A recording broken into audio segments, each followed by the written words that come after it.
Hello students, presently मैं discuss करने जा रहा हूं हीट प्रोड्यूस इन कैपेसिटर। जैसे मान लो कि ये कोई कैपेसिटर है, राइट।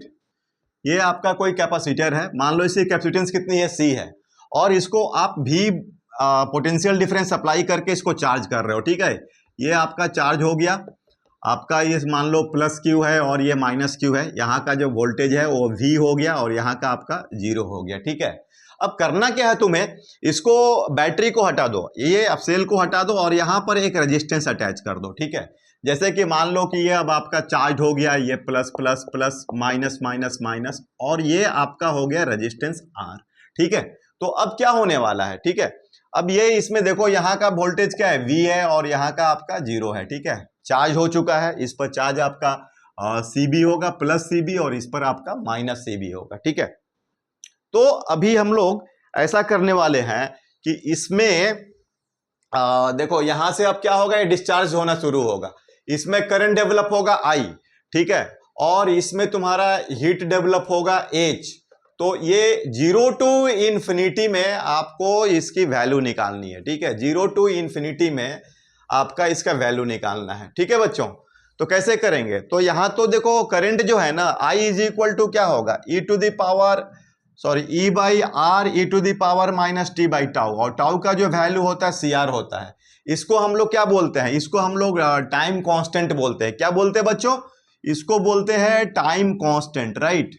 तो ये बोला जाता है आपको time constant, tau is equal to CR। तो देखो यहां पर ये तो वेरिएबल है ना, तो वेरिएबल है, तो अब ये रेजिस्टेंस से जो हीट प्रोड्यूस होगा वो इंटीग्रल फॉर्म में हम लोग को लेना होगा।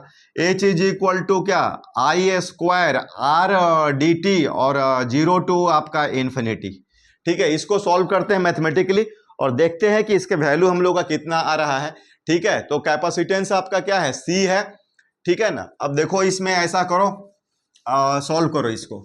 तो देखो E बाई I का वैल्यू पुट कर दो, तो H is equal to 0 to infinity, ठीक है। H is equal to 0 to infinity, तो 0 टू इन्फिनिटी I का value E by R e to the power minus t by tau का whole square, और R और dt, ठीक है। अब उसमें क्या करेंगे, E बाई आर तो बाहर हो जाएगा, अच्छा, E square 0 to infinity E square R square e to the power minus 2t by tau and R dt, तो R ये तो कैंसिल हुआ। तो देखो अब इसमें E स्क्वायर बाई R बाहर, और ये इसका integration e to the power minus 2t by tau and minus 2 by tau, ठीक है। एंड लिमिट जो होगा आपका 0 टू इन्फिनिटी, ठीक है बच्चों। अब इसमें देखो इसका तुम वैल्यू इसमें ये करो, कितना हो गया, is equal to H is equal to, ठीक है। H इज इक्वल टू कितना, E square by R, E square जो R हो गया बाहर, तो और ये 2 बाई टाउ, तो टाउ बाई 2, और ये माइनस को बैलेंस करने के लिए लिमिट को बैलेंस कर दो, ठीक है। तो ये लिमिट को जो बैलेंस करोगे तो e to the power minus 2t by tau, और लिमिट एक्सचेंज कर दो इन्फिनिटी टू 0, राइट।